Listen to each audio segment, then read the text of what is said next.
ngayon, sa totoo lang, lumipat ako ng PBL kasi gusto ko pa maglaro eh. So, ngayon, nakakalaro na ako ng maayos. And then, bagong environment, bagong coaches. So, masaya, happy pa rin. I'm so happy. Kasi syempre, gusto ko rin naman makita ng mga anak ko na ay si daddy naglalaro yan dati, si daddy player yan. So, alam mo yun, ayoko na lang makita na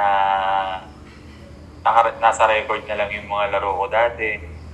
So, gusto ko kahit pa paano ngayon nagkakautak na yung mga anak ko. Gusto ko kahit pa paano makita naman nila na yung daddy nila naglalaro ng basketball. Although hindi na sa PBA.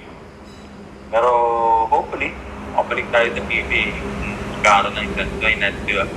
Kasi PBA is PBA. Di ba? So, yun. Ang sarap dito sa MPBL kasi nakakalaro ko ng maayos and then pag nagpupunta ka sa ibang lugar ang dami ka. Minsan, kahit hindi mo na home crowd, kahit ibang team na crowd yun, minsan mapapacheer sila sa inyo. So, mas masaya, mas nakaka-boost ng energy. Like, sa PBA dati kasi, pag Hinebra lang talaga eh. Di ba? Pag talk and text lang talaga eh. Di ba? Sila lang yung may mga fans eh. Kami, kung hindi sa family member namin dati sa Terra Firma, wala na kami fans. Di ba? So, yun. Masaya dito sa MPBL.